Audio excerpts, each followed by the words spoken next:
Welcome, everybody, to the I Have Crossed Oceans of Time to Find You, the podcast. That's right, everybody. Welcome to a perfectly cromulent Dracula show. That's right, everybody. Two lifelong Dracula fans sit down and talk about an episode of No, I'm just kidding. So most of you know by now, you're here. This is the perfectly cromulent Simpsons show. But every now and again, we're going to bring a movie into the mix. So November of 1992 just ended in our run of The Simpsons, so we're doing a movie from 1992. If you have listened to us before, you know I'm Cromulent Jesse. I'm here with my constant co-host. It's Kristen A., the Canadian way. Hello. That's just your full Hello, name A. now. There you go. The Canadian way. Hello, A. No, actually, I need you to Bonjour. I need you to introduce yourself just by saying the word sorry. Just sorry. No, that's not how you say it. That's not how you say it. You know what's funny? I don't know if I've ever told you this. I was the biggest Jim Carrey fan as a kid. So kids at school used to always ask me, why do you say sorry? And I'm I didn't realize I was doing a Canadian thing. I was just doing a Jim Carrey thing. And he's always like, oh, I'm sorry. It was just he had a very Canadian apology. So that's fun fact. Okay. We're getting off track already. Next time I'll give you a nice bonjour and bienvenue. Bonjour and bienvenue. Because if you ride like the ferry or you come in for the airport or anything like that, what you hear is bonjour and bienvenue. Yes, I am from California. Everything comes in English and Spanish. I get it. Right? 100%. Right? Yep, you get it, right? Okay, so so we're running through The Simpsons episode by episode, and right now as it comes up to holiday, you guys are going to get a lot of movies over the next couple of weeks and months here, because as The Simpsons approaches holidays, the episodes spread out by a couple weeks, so we may only get like 1 or 2 a month instead of 4 or 5. So you're going to be getting some movies in between here, which is fun for us because we really like doing the movie stuff. It's a lot more loose. It's a lot easier. In fact, we were kind of putting it together right here as we sat before we even got here. Recording. Yeah. But last time we did Candyman, I think it was probably 3 or 4 episodes ago by now. Probably not many more. Look back in the feed. You'll see it's titled as such. But both of us shared a huge passion for that movie.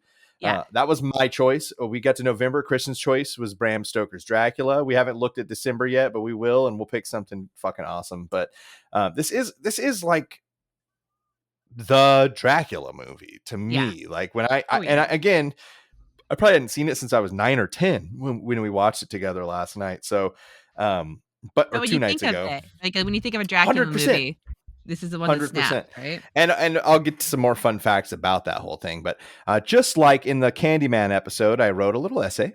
It's not as long as the Candyman one. I listened back to the episode and I was like, dude, you don't need to fucking write an essay that long. That was too long, Jesse. But I love Candyman so much. It was in depth. That essay was in depth. So this is shorter. And this kind of, I left my score out of it. But you'll probably kind of pick up. I wrote what I felt. It's not a perfect movie to me. I'll just start out by saying that. But that doesn't mean I didn't love it. How about this? Francis Ford Coppola's 1992 adaptation of Bram Stoker's Dracula is a visually rich, theatrically stylized take on the classic horror novel that leans heavily into operatic grandeur and emotional melodrama. I use a thesaurus. I'm just kidding. I write an essay the best I can, and then I say, hey, ChatGPT, can you make this sound like I'm smarter? And it's like, say no more, fam. It's a film that is as much about atmosphere and aesthetic as it is about storytelling. And while that works to its advantage in many ways, it is also occasionally dull in its narrative edge. What stands out most in Dracula is its bold use of practical effects. Rather than relying on digital tricks, Coppola insisted on using traditional cinematic techniques. Miniatures, projection, reverse motion, exaggerated shadows, and elaborate costumes to create a heightened, otherworldly mood. The result is stunning. The entire film feels like a stage play soaked in blood and candlelight, blurring the line between horror and high art. From the eerie blue flames on Dracula's carriage ride to the nightmarish scenes of his bride's feeding, the visuals are often unforgettable. Gary Oldman's performance as Dracula is nothing short of mesmerizing. He plays the Count not simply as a villain, but as a deeply tragic, romantic figure, one warped by centuries of grief and rage. Whether he's an ancient warrior, a suave nobleman, or a decaying beast, Oldman brings intensity and pathos to every transformation. His final form, a hideous, almost bat-like creature, was both terrifying and impressive, and a testament to the makeup and creature design teams. The final version of Dracula lingers in the mind long after the credits roll. If you can't tell, easily my favorite part of the film is Yeah. No, Dracula's it's final good. form. No, that part is amazing. Yes. Unfortunately, not every element of the film lands with the same power for me. The pacing is inconsistent, especially in the middle. The film opens with a powerful prologue and ends with a striking climax, but part of the story in between feel quite sluggish.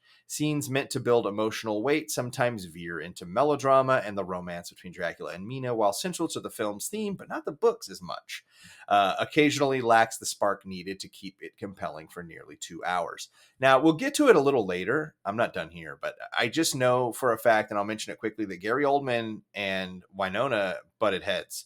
And Oh, I chemistry could is use that. huge. So I think when there is no chemistry in real life, it shows in a film. And I think that it showed here that I get it, but I got to believe it. And Yeah. I just felt like between her, never mind, we'll get there. The supporting cast is a mixed bag. Anthony Hopkins gives a strange, eccentric turn as Van Helsing that, for me, borders on camp. And Keanu Reeves, despite his clear effort, feels out of place. I feel like they set him up for failure. Oh, yeah. This should have been, to me, a movie where they just speak with an English, like they don't speak with an English accent, they just speak. You speak, yeah. And like there's movies that are from There's tons like of movies in that do that. 300, those Yeah. warriors were not speaking English. And yet No. they all speak English, and we were okay. You know what I mean? It's kind of one of those Yeah. things. You don't.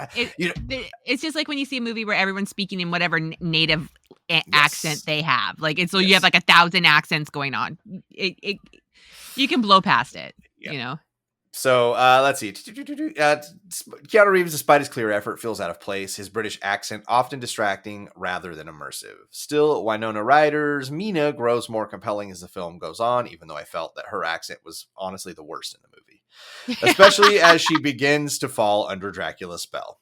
Despite its flaws, Bram Stoker's Dracula remains a unique and ambitious adaptation. It's not a horror film that relies on jump scares or gore. Instead, it immerses the viewer in a darkly romantic world where love and damnation blur.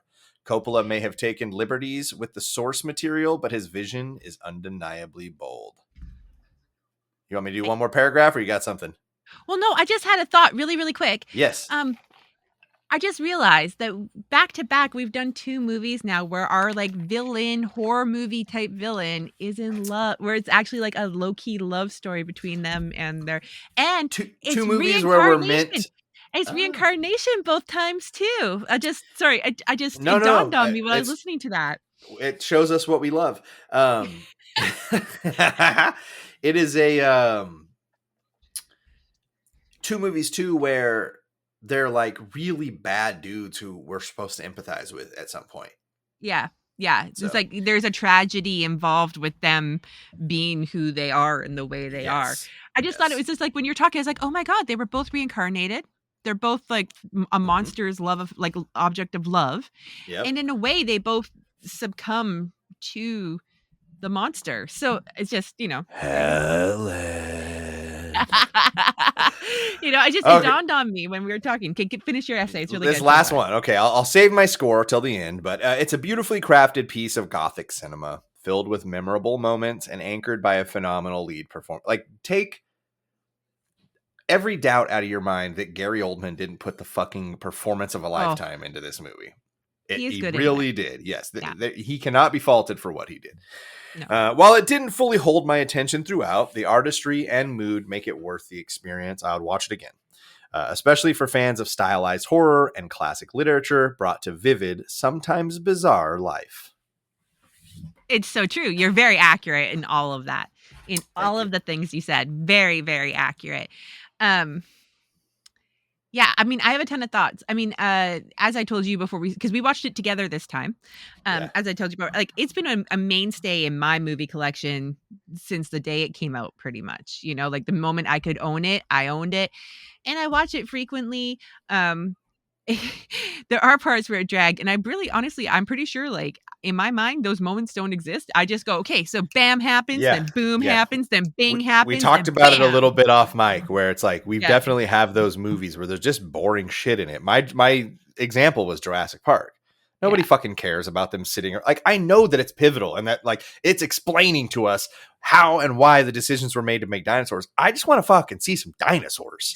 Same as when I was 6, same as when I'm 38. I just want to You fucking just want to see some fucking shoot. dinosaurs. Yeah, So, right? how are you going to Right? start us with that and then have us watch them eat Chilean sea bass? Be honest. It's like, interesting enough, both Jurassic Park and this movie start really impactfully at the beginning, right? Like, You got to super hook them. Got to hook them. high tension beginnings, and then just a long bit of like, who gives a shit? Boring. Okay, so we wrote some questions last time. Kristen did, at least. I just read them.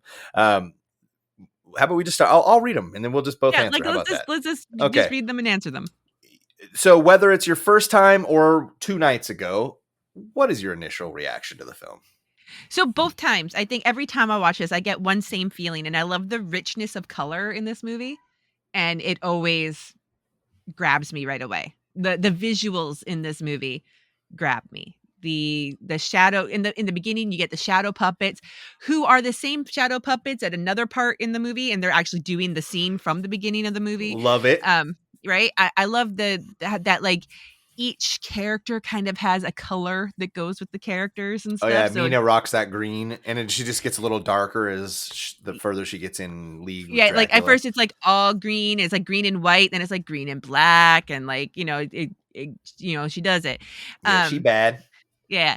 I really, I know that some parts of it maybe don't, if you were watching it for the first time today and maybe you're a little bit of a younger baby, it might not look as crisp and sharp to you as some newer movies do, but it's, even back then it wasn't supposed to. They didn't use CGI or a lot of added in effects. That was what I was going to say. Is I see this because there are plenty of movies from 1992 that look. I mean, Star Wars beautiful. is from 78, and it looks so fucking good. Yeah. This was, to me, this is like, I would like to see Bram Stoker's Dracula on stage. Like, this whole thing felt like that. The set pieces felt like big. It was like the curtains close and the tactile. Yes, right? Like, it's got that feeling, like everything's very ultra real. Like, it's very, like, you could reach out and touch it. And I think that was part of its purpose, right? Like, was to make you feel like you were watching something that could be very, like, it's not overproduced or anything like that. It's just, it's actually happening or there. Like, even when they do the things where it's like the double exposures and stuff like that, it's like, it's giving you that feeling of, oh, the eyes are watching them. You know what I mean? Like, it's like you feel it. Right. Yeah. And I think that's always the thing. Like, when I first start watching this movie, every time I'm always like, oh, I forgot all the colors and I forgot because it is so rich in the reds and the blacks. And like, the whole movie in a way is kind of very dark. But then you get your bright spots, like Mina with her greens and poor what's her face with her reds and stuff, but that's because she's a harlot. It's fine. But Dracula wears the red too. Dracula wears the red too. Yeah. But it's like, just it's to me, I'm always just like, oh, I always forget how like vivid everything is. You know what I mean? Like, in its color palette, it's very like Lucy, right? Lucy. Yeah, Lucy. That's it. Yeah. Like, everybody's got their colors. And everybody's got their jobs, and I think I always liked that. It's as a younger me, and even now as a me, like, it's always the first thing I noticed whenever I've watched this was like that. And like, I remember the very first time I watched this, and it did the opening scene where it talks about like him cursing God and whatnot, but then like they showed like the words Dracula like in the stylized writing and the blood pouring down. Yeah, and it's just like, yes, it's just like, yes, you got me. You got me. Yeah. What about you? I think as a kid, I held this thing really high. I think my grandpa really liked it a lot. And then we watched it 2 nights ago, and I was like, oh, I don't remember any of this. I was totally basing my opinion of this movie on like what I remember. And my grandpa's been dead for 15 years. Yeah. So it's not like I can ask him now. That's one thing I was not that into horror films before he died. So I was into them, but nothing like I am now. So I wish that I could watch a movie with my grandpa, and I would watch this one for sure, and then we would chat about it because he was a smart dude. He didn't like love film, but like he was a dude who like he was entertained by movies, but he knew like you and I do that there's something else to this, and like this means that, and that means this, and maybe it's up for you to interpret. And so for me as a kid, I held this thing on a fucking pedestal. 2 nights ago, I was bored, man. I was bored. We got that really cool fight in the middle, and then I was like, there are parts where it drives. Yeah, and it's adapted from a book that's 200 years old. You know what I mean? Yeah.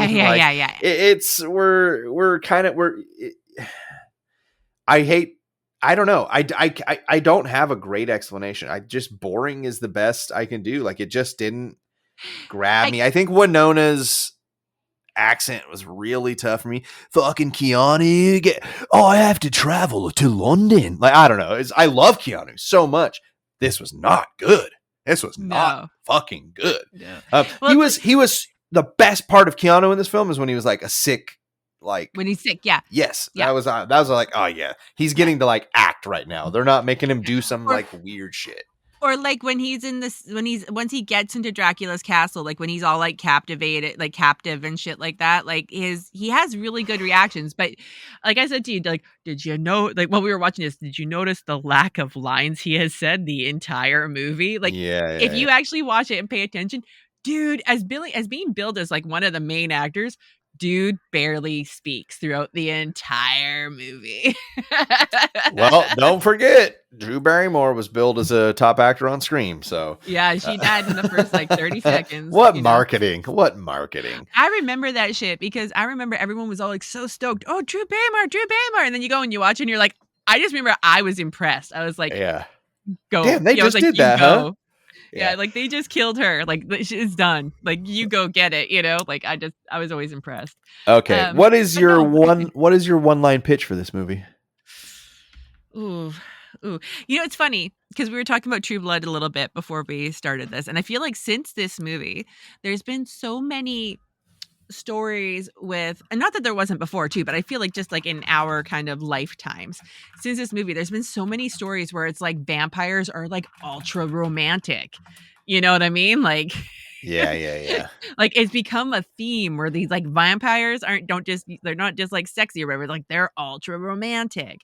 So I guess if I was gonna pitch this movie today, I'd be like, Twilight, only no sparkles and no werewolves. Okay. Even though at one point Dracula kind of looks like a werewolf. Like a werewolf, a little bit. Yeah. Okay, I like that. I wrote like a more serious one, like if I actually had to pitch it. Yeah. Well, but I also wrote a funny one. Okay, I wrote a funny one. Well, you guys can decide if you're funny. You're not allowed to say yourself is funny. That's weird. But I have them in 2 different spots because I wrote the serious one and I was like, I should write a funnier one. So give me a second because my serious one says a tormented vampire prince seeks redemption and lost love across centuries, unleashing horror and passion in a visually stunning gothic romance. And then my other one says a centuries-old vampire crosses oceans of time for love, only to end up competing with Keanu Reeves' British accent. I'm Jonathan Harker. That's good. I like them both. I like them both. I was just like, no, we'll talk about the thing I was just thinking in a minute. What's the next question? The next question is, how does this movie reflect the time that it was released? It's a period piece. So really what you're going to have to think is like in the filmmaking, in the casting, in the, what about it? I think because it's a period piece, of course, there's like, I mean, I think if you wanted to change nothing about this movie and make it today, it would you could do it looking almost exactly the same. It just would be filmed in HD. Yep. You know what I mean? Like everything about it would be the same, except it would be filmed in HD. Unless some like independent filmmaker was like, no, we're doing it in 35 millimeter. Like, yeah. Perhaps there would be less boobs. there might be less boobs, but I I don't don't, know but because it see, that's, depends. as somebody who, like, please don't get me wrong, I love to see some boobies in a movie. Like, you'll never find a day where I'm like, no, but you will find days where I'm like, that's not that tasteful. You know what I mean? Yeah, like, Like, did those boobies need to be there? That's the question, that is right? basically, there is like a big, um, there is a growing number of people like in and around film that doesn't think that like you need to show sex in a movie. Like, it's very easy Yeah, to yeah, yeah, yeah. insinuate it. So like part of me is like, I agree. Like, I don't want to watch simulated sex. Like, No, no, I don't and, need and that in and my so life. with that also, like Kristen said, it's like, do the do they need to be out? Like in the first, I think, is it Lucy that the first like has like the first big Oh, reaction? Like they when come in and they yeah, just like barely cover her up they and they barely leave the cover her breast out. one boob. Yeah, yeah, Her yeah. That one way boob I'm is like, clearly out. okay, probably like didn't need. But then when we Yeah, get like Dracula's brides who are like, and that's okay. yeah, right.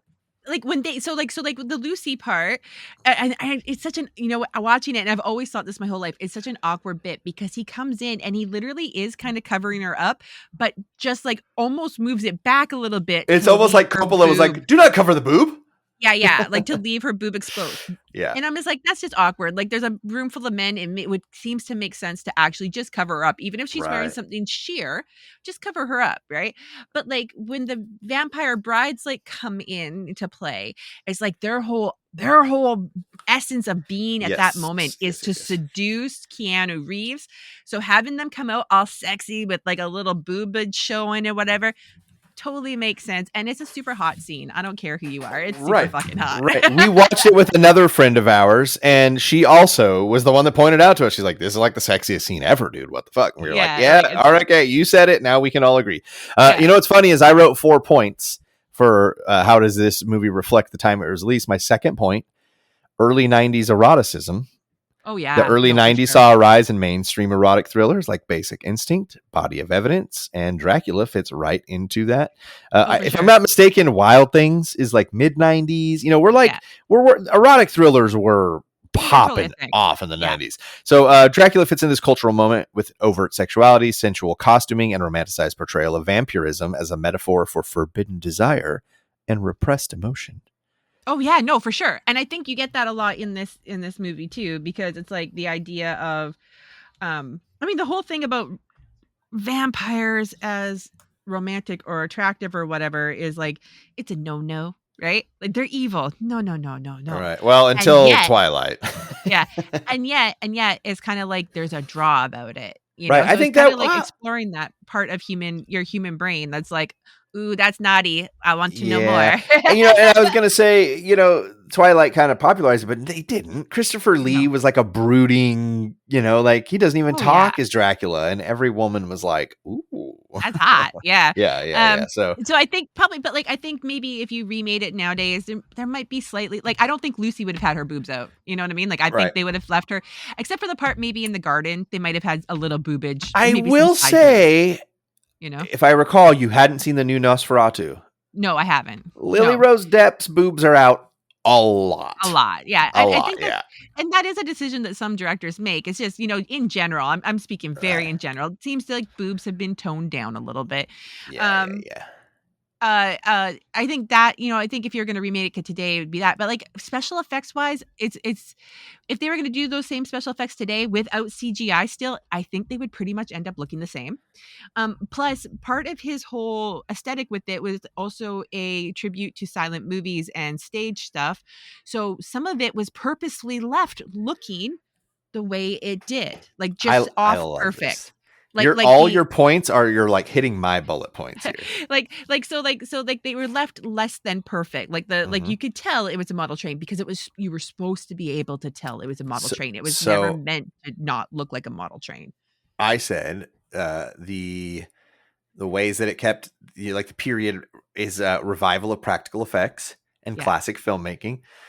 In an era just before CGI would dominate Hollywood, the film stood out by intentionally rejecting digital effects. Now, this is early. There are not a ton of digital things but there are things that are happening. Watch a movie from the early 90s that utilizes digital effects and you're going to laugh. And imagine if you had, this movie would just be a joke now. We would be watching it at midnight showings as a campy, fun, bullshit movie instead of being what it is. Director Francis Ford Coppola leaned into old school in-camera tricks, miniatures, forced perspective, and handcrafted visuals. This choice not only evoked the silent film era, but also pushed back against the rapidly approaching digital age. Jurassic Park is going to debut 1 year later. I said the postmodern pastiche because the movie is a collision of styles: gothic horror, romantic tragedy, stage drama. This is like super early 90s postmodern.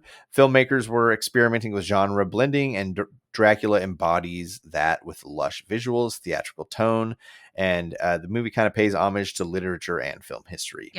I mean, the one other thing that I think that how it reflects the time it's released is something you can only see from us now, right? And it's how you see mimicry of those very costumes and the very way that they dress Dracula in movies and stuff today. I have a Mr. Burns a Mr. Burns toy dressed exactly like the boob head Gary Oldman.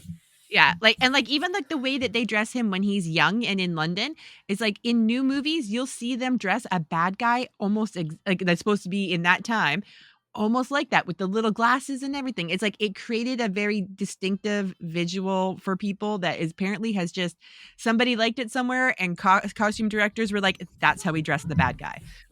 Right there. Handsome as fuck and charming, but we're going to dress him like that and make him just a little off center. Like you look at him and he looks a little like, hey, that guy's got something have to him him. Brood more. But I think part of the thing that makes it stand out from that reflects its time is that how it became kind of an iconic thing in and of itself, in the loop of time. You know what I mean? Like it's that's what makes it reflect its own time, though, is the fact that it kind of kept like visuals from it and stuff like that became very iconic. So there you go. I'll give you my last point here. And then the next question, it's going to be a quick one. The answer is already there. We both got it. I think star-driven casting was really big on this because nowadays we might get one or two really big names and you get a lot of, not no names, but just smaller, more like character actors, I'd call them, like you get the star and then you get people who don't star in movies. They're support. They are the people that used to win the support character Oscars. Like that was their job. They never aimed higher than support. They were the support. This is Winona, Keanu Reeves. This is after Point Break, so this isn't like, oh, who's this Keanu Reeves guy? Like he's established. He's done Bill and Ted. He's done Point Break. He's done big shit right now. Gary Oldman, a monster. So. I mean, and like, dude, you got fucking Tom Waits is Renfield. Like, I'm not a big Tom Waits guy, but like, no, but still, if you could be even like, that's a musician. You got a musician in there, baby. Like, I do love Tom Waits as Renfield. He's one of my favorite parts of the movie. But go on. He is. He's fantastic. Like, but I didn't even like realize it was him. Oh yeah, no. I don't know that I knew what Tom Waits really looked like right offhand anyway, but when I was looking at the credits, I was like, wow, Tom Waits, that's a fucking musician, right? And then I was like, oh yeah, I don't like his music either, but he's great in this. No, for sure. Okay, this one is the one I feel like Anthony Hopkins and stuff too, right? Like, why did I fucking leave that out? He's a fucking knight. So this one to me, it's basically, we've already said it and we don't need to like sit on it too long, but which performance stands out and why? Unless the question is which performance by someone not named Gary Oldman stands out and why? Because I wrote about Gary Oldman. I want to take this question two ways. Okay, sure. I'm going to take it two ways. Yeah. Who stands out in a positive way? Gary Oldman, because he is amazing. And even in the scenes where you can tell him and Winona don't have chemistry, he's putting the energy out there. It's her that's not receiving it. Does that make sense if I say that? Because if you watch him, his eyes are locked on her and he's smoldering and he's doing that thing where it's like his shoulders are even turned into her. Like his whole body language says like, I'm going to consume you.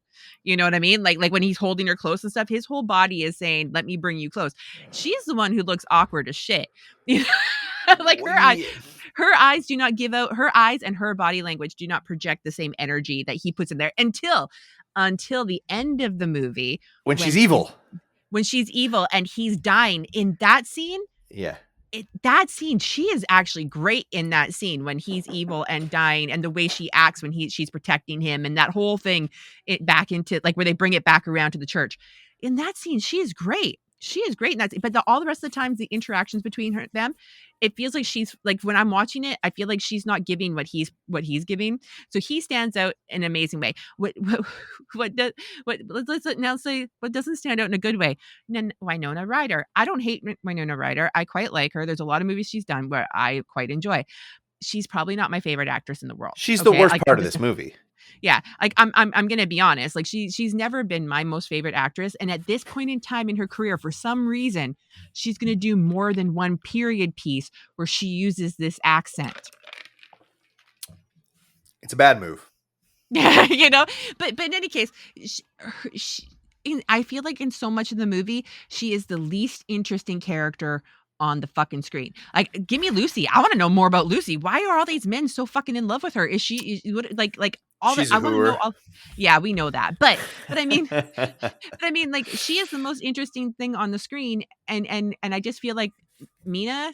I'm just like you are. Please go be a secretary somewhere. Yeah, I guess. Yeah. I mean, I think it's a hot take that we're getting. Like, I think that like a lot of people will say like, oh, she's not good compared to Gary Oldman, but. Oh. And I'm just like, no. For me, it was like easily the least convincing. Period. Gary Oldman, I won't even say anything. The last little thing in what I wrote says his voice, physical presence, and sheer variety of personas he embodies makes him the magnetic center of the film. And the reason why dude, if you leave this movie saying anybody but Gary Oldman carried it, you're fucking crazy. That's how I feel about it. And you know me, I don't speak in absolutes too often. That absolutely, you're a nuts asshole if you think that anybody else outperformed him. I mean, I feel like some people might want to harp on like Keanu Reeves in there, but you know what? Other than his accent, it was fine. He was fine. He was fine. He's also in the movie for like 4.5 minutes. Yeah. He's like truly such a short time. Like the longest we spend with him is the trip to Dracula's manor, and then he basically is gone. He's a prisoner. He's being fed. Because even in and I'll straight up admit this right now. I told you that I didn't know it until just a few days ago.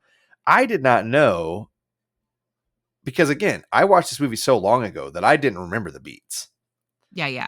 So when I started like just looking up synopsis and stuff before we even watched it, I was like, what the fuck? This is Nosferatu, which I just went and saw the new one, 2 or 3 months ago. And so I got on ChatGPT with the chat thing while I was driving, and I was like, are Nosferatu and Bram Stoker's Dracula the same story? And it's like, yeah, Nosferatu is the unofficial adaptation. Bram Stoker's Dracula is the official. And I'm like, mind blown. Had no idea they are the exact same story. Like Jonathan Harker goes, like the names are mostly the same. So it is an interesting thing. So having just seen Nosferatu and having seen this, I don't know if his name's Jonathan Harker in Nosferatu. I can't remember. It could be. He's in it way more. He's far more prevalent. Yeah. He's not very to the film. Keanu definitely kind of just disappears for a while. In fact, when he came back when he was sick, I was like, oh yeah. Like yeah. No, it's easily forgotten. But like, but for me, like he got the job done. Maybe his accent wasn't super, but he got the job done. And he actually, like when he comes back in the second part of the movie, like near the ending, I think he brings interesting presence to it because it's like he sees what the fuck is going on.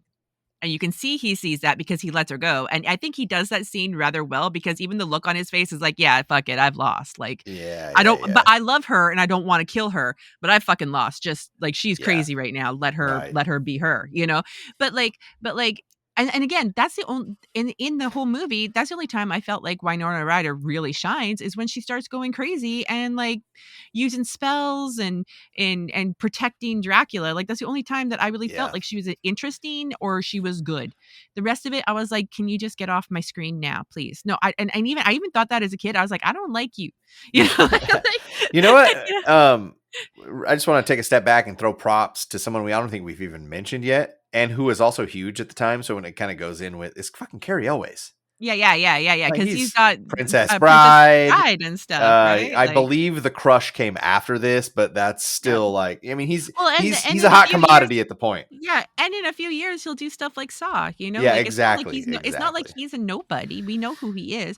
And maybe there was a time in the 90s where like, oh, Men in Tights as well. Men in Tights. Oh Um, yeah, call a locksmith. yeah, like maybe there's a time where you're like, it's that guy from Princess Bride. Maybe that's his name to Yeah. you, but he's there, He is. but yeah, so like I like that's why I said like let me do this performance to stand out good and performance to stand out bad because I like that. they both stand out almost equally as strong to each other, I think. And like I said before, Gary Oldman, he feels like he's putting it out there the whole time. I mean, it's fucking Gary Oldman, of course Yeah, he is. yeah. But like I feel like he's really projecting a lot, like throughout the whole thing. I feel He's like he got knew he this had whole to. vibe. Yeah, he knew because he knew that his part had to be good, right? Yeah. Like, So carry that into so. the next question. What has aged the best? What has aged the worst? You don't have to give me. I wrote 3 bullets for each, but what do you think? You want me to go and then you can? Because this one. Well, no, I was just because I was Okay. looking at what moment sticks with you the most. But Oh, maybe okay. we should do that. But let's do that after the best and worst part because I think those two are very closely tied to each other for me. Yes. So what aged the best and what aged the worst? Because it's a period piece, I feel like it's almost hard for me to really point it out. And because I know some of the things that happened to it were very picked on purpose, like them, like it's like if somebody didn't know that the miniature train is supposed to look like a miniature train, like they would probably be like, Right. "Oh, that's bad effects." I'm like, no, it's supposed to look like a miniature And it train. really isn't bad effects. Like No, truly, because I've no, seen that scene many times in passing. And until yeah. someone was like, did you know in this scene? I was like, oh, fuck. Like now I can see it. But like at the Yeah. time, I was just like, If you're oh, just watching it, you might yeah. not even pick up on it, 100% losing past. So like some of the things I feel like could be easy to call out as being that age the worst in the movie. Special effects. I feel like that's a tricky one for me because a lot of the choices were made very purposefully. They didn't want to use post like CGI special effects and stuff like that to Right. do the things. So yeah, no, they're not going to look like that because not even if you made it today, it would come out looking much the same. If you made these same decisions today, it would look the same. It would just be in HD. I do but like one of the things I thought really aged well was when they did the shot where they're using like the cinema, what is it called? Like the hand cranky Yeah. camera, and I they can't have remember what it's called. they have parts of the scene filmed in that camera style when Yeah. he's going to, and that's where he's walking to is to go see the cinema, whatever it's called, cinematograph or whatever. Yeah. I always think that part looks awesome, and I think it almost makes it look like you're watching a newsreel for a minute, like you know what I mean? Like Yeah. Well, it's like you said, the book kind of the whole narrative takes place in like newspaper letters, clippings and letters, yeah, and newspaper clippings, letters. and... So it gives you that feeling too, right? Where it's like you're watching the story. It's not like a God's eye type of right. That you third don't. person omniscient thing. Yeah. But so I think some of the special effects, when I think about it in that way, they've aged really well, and maybe that's part of the movie that's aged the best is the special effects they chose to do. Yeah. What's aged the worst? I don't know. I'm sure there's lots of things you could say aged the worst. I'm not sure because we already talked about the boobies, and I don't necessarily think the boobies did age badly because I think there are times in movies where boobies are perfectly acceptable. I'm a woman. Women's bodies are pretty cool looking. They're pretty. They're pretty. I don't disagree. I'm just throwing that out there, Yeah. and so I don't think that that's a problem. The language is what the language is. It's based off a book written like 400 years ago or whatever, right? Yeah. So I mean, I think you're right on. I said age the best was Gary Oldman's performance. Yeah, 100%. The practical effects and visual style, and the gothic romance and eroticism, which I already sort of talked about before. Those three to me, like no part of Gary Oldman's performance aged poorly. No part. The practical effects and visual style, no notes. Keep doing what you're doing. Gothic romance, like, dude, like, again, I know I kind of complained about how slow the romance is in the middle because it's not like it's not doing the like it's the high points of the romance that really make it. These low middling points where he's just like Where they're pursuing trying to her. get to know her and he's being strong, I right? don't fucking care. What I said aged the worst was Keanu and Winona. Winona's accents. Yeah. Um, Yeah. the pacing and melodrama. Yeah. I think that's my full standout. That's yeah. And the gender dynamics. I think like how many damsel in distress movies do we I get it. That's the book and that's how it's written, but That's it's the just book. like Yeah. No, but I get what you mean. Like, could you change? and maybe if I had seen it in 1992 and I was 38 then, that wouldn't even be. But it's It 2025. wouldn't even And cross this your is the mind. kind, and I'm It a might not. father of daughters, and I Yeah. just want to see some strong women that don't. I don't know. That's just me. I mean, I agree with you. I agree with you. We don't need a ton. Every movie doesn't need to be damsel in distress. But I will asterisk that by saying that Winona's character gets super strong in the end when she stands up for her love, protecting him, and then also being courageous enough to like finish him off and accept. Yeah. Like, character wise, she gets pretty strong. Shouldn't need it at that point. She actually doesn't need anyone to save her. She's like, I'm happy with this decision I'm making. Right. I don't. You're not wrong. You're not wrong. But Lucy definitely, she was 100% damsel in distress, and I mean, she does become full vampire, and she tries to eat a child, but she's definitely the damsel in distress until they cut her head off. And children might be delicious. We don't know. No, but I agree with you. But I agree with you. Like, I think, could you do it different? Like in my head now, I'm thinking like, how could you do it different nowadays? Because it is a story that's already written. But I guess there's no reason you couldn't give Mina and Lucy a little more agency in the things that are going on. You know but what I mean? At this time, you literally weren't. Women didn't have that. So part of me regrets putting gender dynamics. It fits into the period. Yeah, no. But I'm just saying too, like you could give them a little more agency, right? Like if you were going to make this today, you could give them a little more agency in the things that are going on. Like, don't remake this today. No. But Mina could be choosing her things what felt a little more purposefully instead of feeling like she's under a spell. Right? Yeah, right. Because I do like because we were talking because we had just watched Candyman, and it seems like she makes some very strong decisions in Candyman, including the fact that she's kind of under a spell, but she like recognizes like she got to save the little boy and whatnot, right? Right. Whereas like Mina kind of they give her very much the feeling that she's mostly under a spell, even though they give her that one moment earlier in the movie where she's kind of like, I know you, like she's like I know you. Right. So I kind of feel like maybe if you remade it today, you could just run with that I know you moment and just Helen just felt so badass the whole time. Oh yeah. Okay, but you get what I'm saying, right? Oh, 100% I do. Just run with that idea, especially since in the book,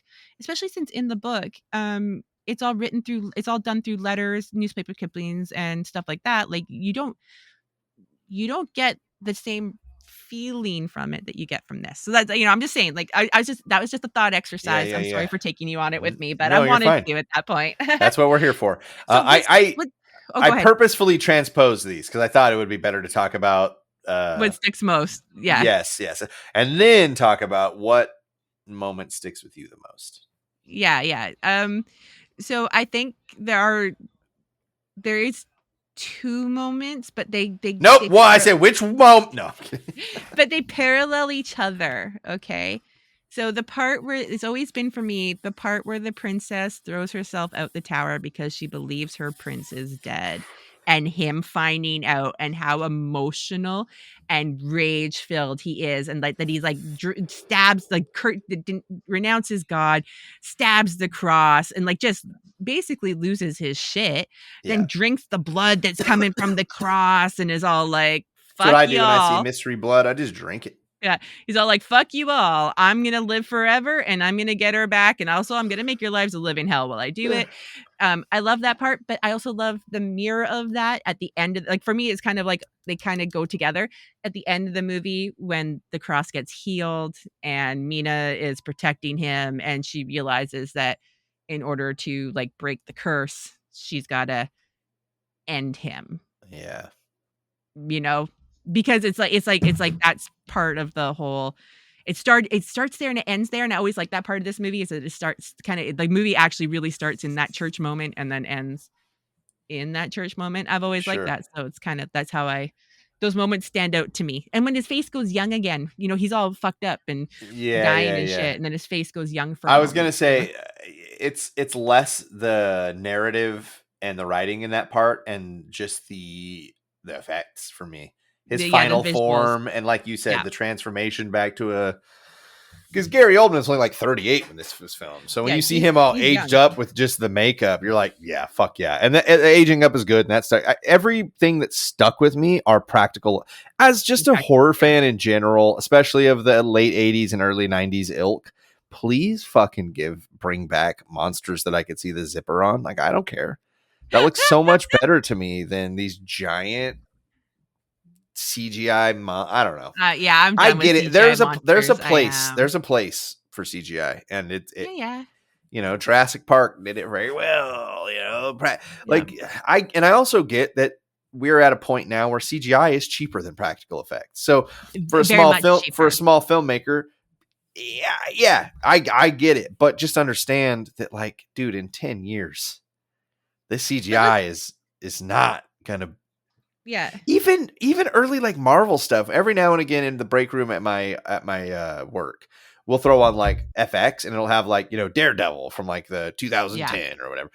And the CGI is so shitty, or like the early X-Men movies, and then you watch it now and you're like, ugh, like what the fuck? Yeah. Was this 1994? And you're like, 2006? What the like it's a very it's weird though too, because CGI seems to go through this thing where it's like in some movies it can look really good today, and some movies you're like, yeah, there's the CGI, there's the CGI, there's the CGI, there's the CGI. I guess to my point, those ones that today we go, oh, incredible. Watch it in 2034 and tell me if it's still incredible. That's all. That's all for me. I think CGI just ages you really fast. It's like when if I see a character with a cell phone in a movie, automatically takes me out of it, even if it's today, because I'm like, that's the iPhone 12, and that was it. You know what I mean? Like, it takes me out of it. It takes me out of it. But let's also remember though, even in Jurassic Park, there were they did use a lot of real puppets and a lot of real. Oh yeah, that's what I mean. Right? Like, give me that blend. Give me that blend if you're gonna. That's like in the latest Star Wars movie when they brought back Yoda, they realized CGI Yoda was not perfect. They realized the older like the newer puppet was crap because they didn't have the old puppet anymore, so they tried to make a new one. It did not come out well. So the our now Yoda is actually a blend of CGI and puppetry, and that shit looks good when we Yoda looks good. Things. Fuck off, new trilogy haters. No, I agree with you about. I'm sorry, I'm not trying to fight with you guys. War not make one great. No, but I agree with you. Like all the practical effects, they definitely stand out. Like there's something that is special about them, especially since they purposely avoided CGI. It's like I said before, if you remade this movie today using all the same type, you're like, we're not going to use CGI, we're going to do it just like they did. It would look pretty much the same, only it'd be in HD. You know what I mean? Like, and it would look, yes. It would look good. Okay, I don't know if you went and collected any of the like behind the scenes or fun facts. I have a few if you'd like. But the next bullet point, any notable production stories behind the scenes? Okay, so number one, we know this, but it wasn't just that he decided to use. From the beginning of production, Francis Ford Coppola banned the use of CGI on the movie. Yeah. So again, in 1992, there's not a lot, but there it was more enhancements, CGI enhancements. So we don't have those. At the time when digital effects were becoming the industry norm, Coppola refused to use CGI when his effects team said some sequences couldn't be done practically. He fired them and brought in his son, Roman Coppola, to lead a team using only traditional in-camera effects, which include which we talked about. Happen, right? Reverse motion, miniatures, forced perspective, and multiple exposures. These old school methods gave the film its dreamy, surreal tone and set it apart from the early 90s horror films. 100%. Which it did. We've talked about 100%. It 10 times. Gary Oldman and Winona Ryder had a lot of tension on the film. Despite being co-leads, Oldman and Ryder reportedly did not get along during production. Ryder had brought the script to Coppola after working with him on The Godfather Part 3, but clashed with Oldman during emotional scenes. Ryder later said that the tension actually added to their performance, given the intense and conflicted nature of their characters' relationship. So part of me is like, well, yeah, maybe, but like, I just kind of want to see you guys act good, not be pissy at each other.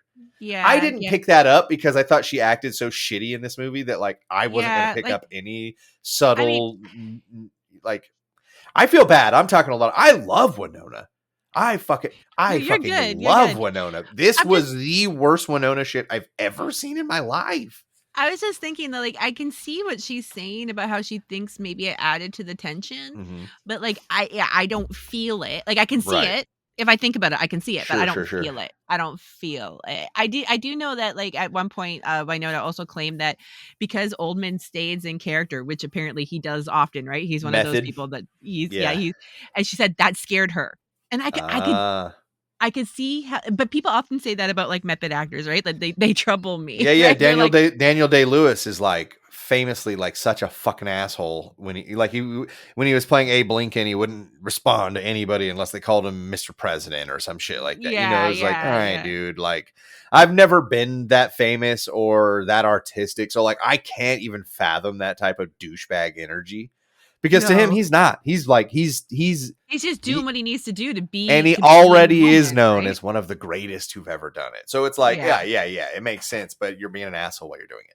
Okay, so the Exactly. wedding scene was a real ceremony. Oh, I didn't know that. The scene where Dracula and Mina marry in a chapel was shot in a real Greek Orthodox church using an actual priest and traditional rites. Coppola later joked that technically Gary Oldman and Winona Ryder might be legally married. Anthony Hopkins played 2 roles. Did you catch it? I didn't. 2? Hopkins not only played Professor Van Helsing, but also portrayed the priest in the prologue who tells Dracula that Elizabetha's soul is damned. Yes, I see it now in my head. Like, in my head, when I think about it, I can see his face now. Yes. The casting choice subtly ties Van Helsing to Dracula's tragic origin, because the reincarnation thing, we're kind of seeing how that's going. So we see Elizabetha come back as Mina, and possibly this priest came back as Professor Van Helsing. And you know what? That's kind of a beautiful loop when you think of it, right? Because like he was there at the creation. He literally was the one who told him, this is your biggest loss, and he was the one that took it all away. Yeah. Tom Waits improvised almost all of his performance. And I love that, because that performance doesn't feel like a performance. It feels like you're just have a video camera on someone that's kind of nuts. Yes. So musician Tom Waits, cast as Renfield, brought his unique energy to the role by improvising lines and physical tics. Coppola gave him creative freedom, and many of Renfield's disturbing rants were fully ad-libbed. I like that because I love some of his little, like, the things he says too. Like they're such the crazy rambling, and I love it. Yeah. I love it.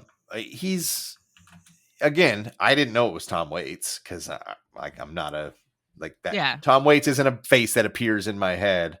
No. Exactly. And even when I Googled him, I was like, oh, so that's Tom Waits, like, because he doesn't look like he does, I don't know, whatever. Like, but he's fantastic. He's wearing the fucking untied straitjacket, and he's just screaming out a window basically the whole movie. It's like, like he's just ultimate crazy, and it's great. It's fun. It's like probably one of the most fun things about the movie is his, like, when I say fun, I mean like it's fun. It's fun seeing. Yeah, they're like cutaways. It's like they are like, if this were a stage play, the curtain would come down so they could change the set piece, and Tom Waits would come out and say, Dracula is and he would come out and he'd be doing his bit. Yes. For sure. Okay, pardon my mispronunciation of that word and this name. Aiko Ishikawa's costume design stole the show. The late Aiko Ishikawa, Japanese designer known for her avant-garde style, created some of the most iconic costumes in horror history. Her designs, like Dracula's red armor or Lucy's flowing white funeral dress, were so bold that they influenced fashion and cosplay for decades to this day. 100%.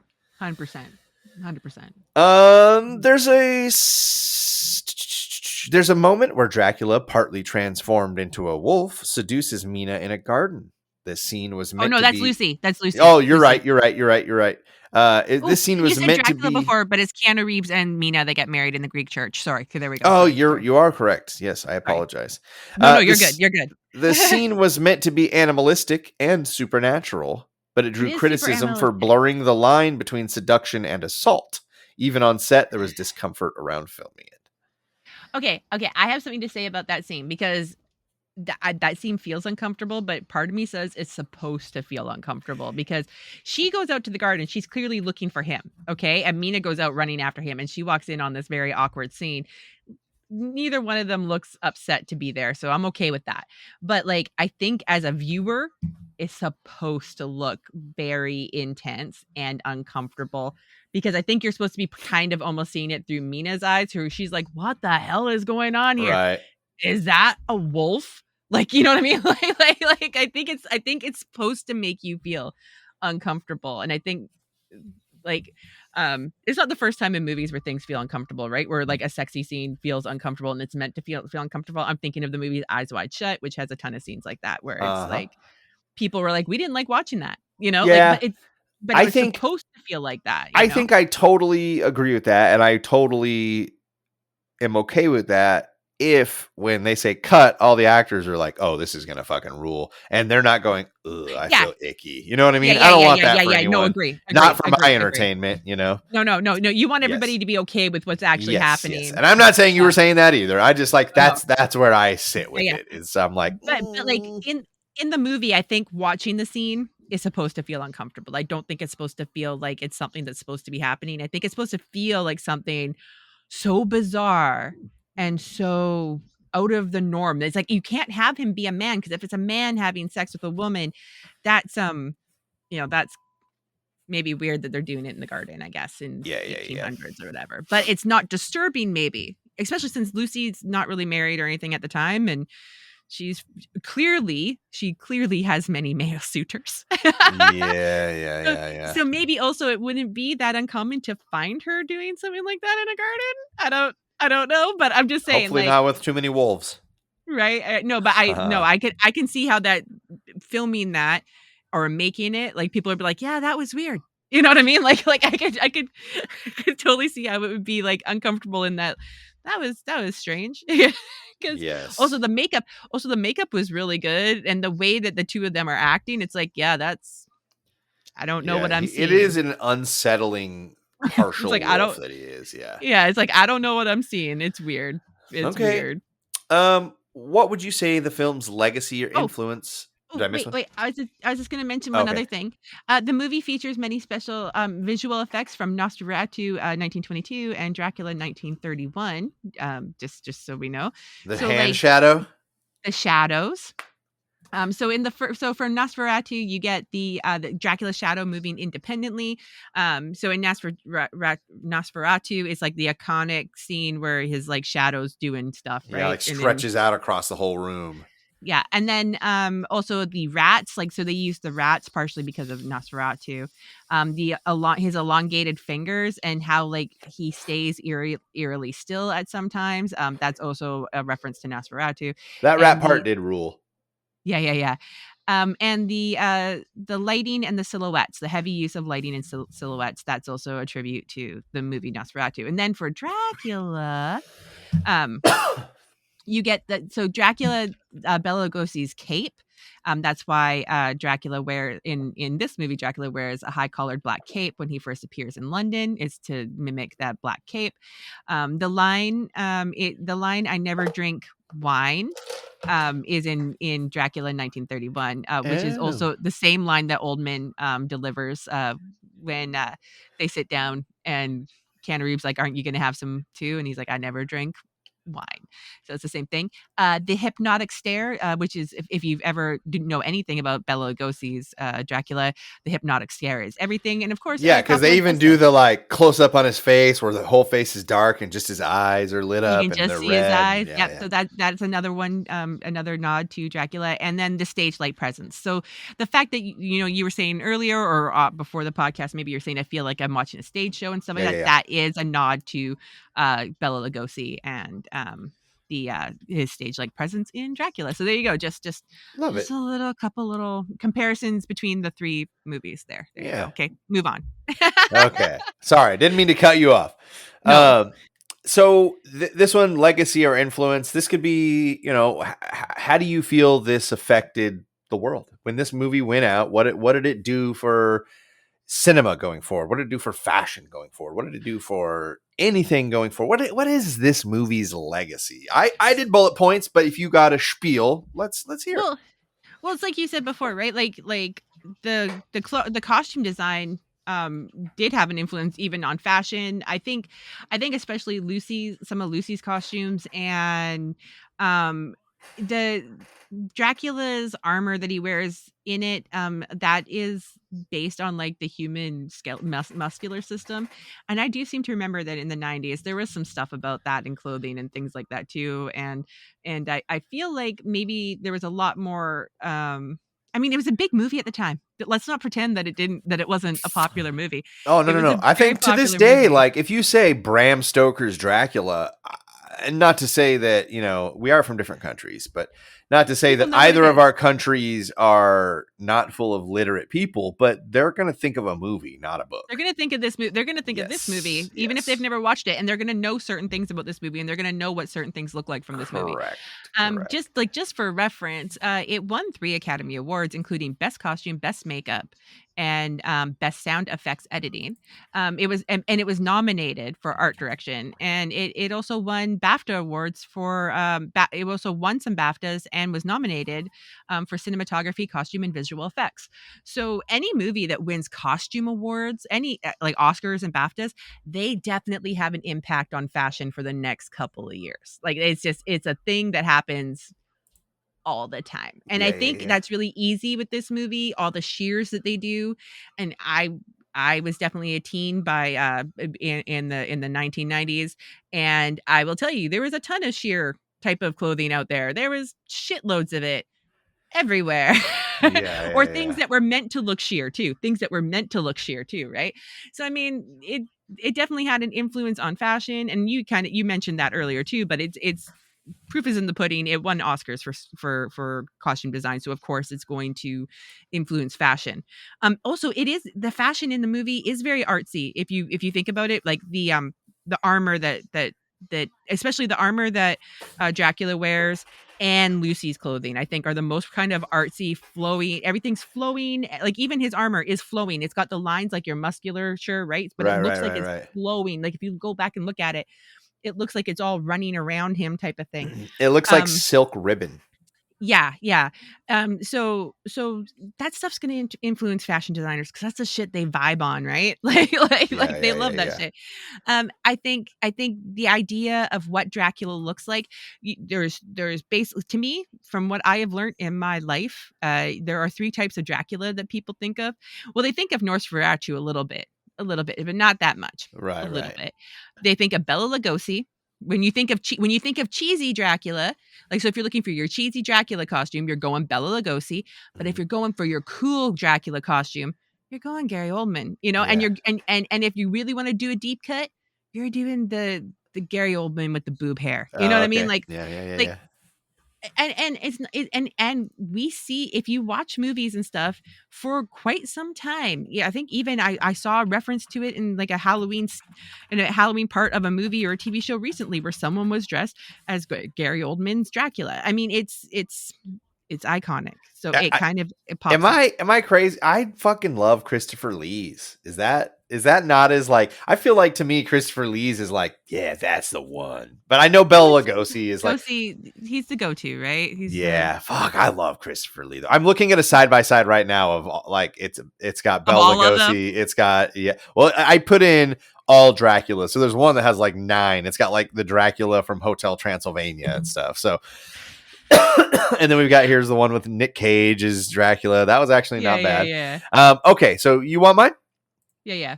You know me, I can't go off the cuff. I have basically a script. So I think that number 1, and last month's would have been kind of similar to this, maybe not quite high art, but I think this put horror in a elevated it. 100%. Like so stylized operatic approach helped prove that horror could be prestigious, visually sophisticated, and emotionally complex. It's cinematography, it's great costumes, commitment to practical effects.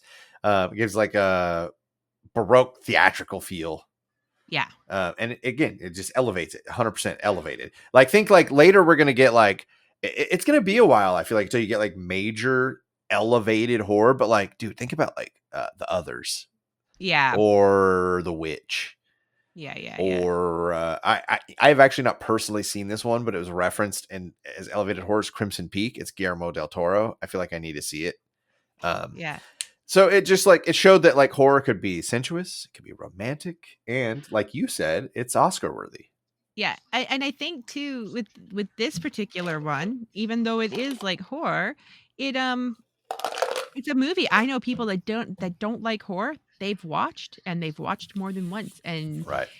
they just don't think about the cutting off of heads and things like that and the Yes. baby eating, you know, like Could for them the movie's not about that. The movie's about everything else that's going on. You know what I mean? So and also the movie kind of like was a turning point for like what Dracula was, right? Because like you know, Christopher Lee, Bela Lugosi, that's like stiff, high collar, cape wearing, you know, like count. This is tragic, yeah. seductive, sexy. Well, Like yeah, this Bela is like Lugosi and Christopher Lee was like, I am Dracula. My eyes will bring you in. This is like, oh, I'm a sex her and I'm gonna do it right. Like, yeah, this is where women go, please, Dracula, come to my house. Like, you know what I mean? Like that's where you get that's where that this is where that happens. This is where women are like, I would welcome him in. And like, you know, I'd have to look at when Interview with a Vampire was written as a book. But if I'm not mistaken, it became a movie very quickly after a book. Yeah. And yeah, so like for me, and maybe it didn't inspire that, but it like think like Buffy is only 5 years later. Yeah.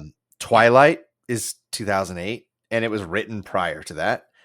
There are also I got a reference for the show Castlevania on Netflix. Did not watch it at all. I don't know if it's related to the video game, but it you know, different Dracula. Like Dracula was one way before, and then it came to this area where it's like, oh, okay, Twilight isn't Dracula, I understand, but it's changing vampire aesthetic as a whole. We're getting these like brooding. Yeah. It became sexy to be a vampire. It became 100%, and I will totally 100% credit that to young Gary Oldman, who is all those things on the screen. He was heartbroken, romantic, and tragic. Like even in the beginning when he's like pining over her death, like it's like, oh my God, you can love someone like that? Holy shit. You know what I mean? Like you brought on a goddamn curse with your love. Yes. Holy crap. You know, like it's 100%. It's quite engaging. Yeah. From what I understand at the time too, it like really sparked a renewed interest in classic horror films. So like people saw this and they were like, oh, I need to go watch Bela Lugosi and Christopher Lee's Dracula. And not only that, I think it's just after this or around the same time, you get Mary Shelley's Frankenstein too, with what's his face in it. I also like that movie as well. Yeah. And you do get people going into older horror movies and stuff, and I think that's great because that's how you keep cinema alive. I have a friend that I watch old musicals with all the time, like stuff from like the 20s and the 30s, if you can find it. You know, there's not that many that are good, but that are good, like as in you can watch them in any type of quality, but the ones that are there are amazing. They are really really great, you know. Yeah, I think probably that old. I've got like Singing in the Rain. You know, I've probably seen that. I think I've probably seen. You know, that's like 50s too. That's not that far back. It's funny though, because we challenged ourselves to watch what was it, like 100 years of musicals with the AMC, and it's like or something like that, and it's like a musical a year for 100 years. I think it's a decade. I think I kind of do like a decade. Okay. I think they do a decade. I think the oldest one we watched was 42nd Street. Hang on, I just want to double check and check. Yeah, check it. I've got one more point here. I just think that the movie set a benchmark for practical effects. It like if Francis Ford Coppola can use practical effects, I think it kind of opened it up for directors to be like, okay, we don't have to jump on this new computer generated stuff right this second. We can take a step back and like do this our way and stay out of this like digital heavy modern way that's we're heading into. You know, that's one of the reasons why I like people like Greg Nicotero, who like for The Walking Dead forced them to do tons of practical effects. He's like, you can fill in with CGI, but we are doing multitudes of practical effects. One of the oldest ones we watched was 1933. It's called 42nd Street, and it's really funny because there were a few we've watched that are way older, and when we were watching them, we were both like, "Oh my god, I know this song," and it's because it's a tune that you hear a billion times in your life on commercials or in the back of other movies or in little snippets of like reviews. Like when you did there's like the Broadway review and they do like a song. Okay. And you're like, wow, I know this. And you're like, and it's like, well, now I know where I know, like now I know where that little snippet comes from. But you can do the same thing with movies and TV shows though, too, right? Like it's as we talked about on the Simpsons episodes many times, they make references to old TV shows that we have never watched. So it's like if it sparks your interest to go and check that stuff out, it's not always good. But like the stuff you're watching isn't always good. Sometimes it's super dated, but it's like you're exploring like kind of the history of like, let's call it modern people, really, right? And you're learning about like different time periods in our world, which is never a bad thing to do because you have to know your past to like know your future. 100%. Okay. Anyway. Final verdict. Is it a time capsule? Is it a hidden gem? Or something that should stay buried? I think this one, like I felt like about the other one, I think it's a hidden gem. I think I think that it's definitely one that if you haven't seen it and you like practical effects and you like pageantry, this is a movie for you. You know what I mean? We say hidden gem in the way that like you would find a hiding gem. Like this is not a movie people don't know about. Like I feel like people know about it. but it's a gem. It's a gem, I definitely think if you like horror movies, you like pageantry, you like practical effects, this is still totally a movie worth watching nowadays. I'd watch it again. It's not a perfect movie. No, but very few are movies.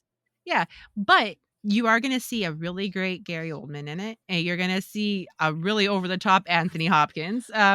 And you're going to see a few incredible set pieces. Yeah, and you're going to see a few characters that are actors that are now in their 50s and 60s when they're in their 20s and 30s, and that's always a little bit of fun too, right? You're like, oh my god, it's baby Keanu, like Keanu looks exactly the same. Yeah, but like especially since like if you're younger, if you're in your 20s or early 30s now, like you've probably only known some of these characters in their much older years, and maybe you haven't done the deep dive of what did they do when they were younger. Here you go. I'm with you. It's a gem. I think the only reason you'd stay away from it is if you're easily annoyed by bad British accents, because there are two distinctively not very good British accents in this movie. Yeah. So that's it. I couldn't think of another reason to tell you to stay away from this movie. Like, and it's Francis Ford Coppola. I mean, if you're a fan of his movies, you're probably going to find many reasons to like it. There are just some people that like his accent and how slow it gets in the middle. Yeah, don't forget how slow it gets. But a lot of people can just hang on to slow movies, That's when you go get your popcorn, you refill your Coke, then you I can't do that. I can't walk away from it, but I get it. And that's why I sat down with 3 drinks for this tonight. Right. I think that's wonderful, Kristen. I think we've given some love and shed some light on Bram Stoker's Dracula. I don't know what we're doing next month yet, or else we'd announce it now. But I don't know what we're doing. I don't even know what. Did we even look at the list? I think there is a list. I think I put together a list, but I haven't looked at it either. So I haven't looked at it. Yeah. Not since I made it. So we'll look at it. What would you rate this movie? Because you didn't give your rating yet. What would you rate it? 3.5. Well, I think we're doing 1 through 5, right? We're doing the letterbox. 1 through 5. Okay, so yeah. I gave it 3.5. I gave it a 3.5. Because remember, the first time I was like, oh no, I was prepared to rate it out of 4. So now I got to think, is it a 5? and it freaked me out. That is totally fair. I'm not far off from you. It's a 4. It's a 4 for me. It's not a perfect 5. It's a solid 4 for me, but partially because I love the look of the movie. Like there's just movies that you whatever reason, the whole vibe of them attracts you. Yes. That's this for me. 100%. That's this. I'm really 100%. comfy in this movie. Okay. And when we were watching it, there'd be a couple times I'd be like, oh, because everybody would be talking, I'd be like, oh no, wait, this part's good. Yeah, 100%. I'm like, no, wait, just watch this part. Okay, there you go. Okay, go ahead, continue talking because it did get slow, but there'd be like little parts where you're like, oh no, watch this part. Okay, go back to talking now. Okay, now watch this part. Yeah. I was basically editing it for you guys and telling you when to pay attention. Oh, that's awesome. Anyway, it was fun. It was fun. We had a good time watching it. We had a good time reviewing it. I think we probably turned some people on who haven't seen it. That's the great part about this. We're in 1992, and these micro generations that we're a part of. Kristen, you and I are just a couple years apart, but we sit in different micro generations. You had the same but different Saturday morning cartoons. Like you saw the shows that ran for 1 or 2 years.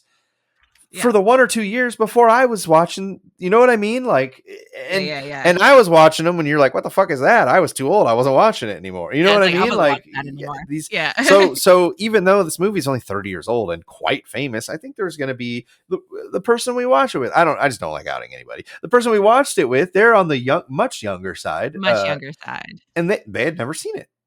So it was just great to, Also just to think about it for a minute, right? When was the last time, like, so like she's like in her like mid to late 20s, right? So watching a movie that's like 20 years old for her is basically the 90s. I think it's actually more early to mid 20s. Oh, more early to okay, but still a 20-year-old movie to her is like the 90s. When you were in your mid 20s, were you sitting around watching movies from like the 70s? Yeah, but that's because I really like movies. Yeah, no, but you know what I mean. But you know what I mean. Like, Like, did you know a ton of people being like, "Let's go watch the movies from the 70s"? It's like, no. And maybe even then, I think most people. That's what I was just gonna say. We're talking like Halloween, or Alien, or they're gonna watch like Star Wars. It's gonna be really iconic movies.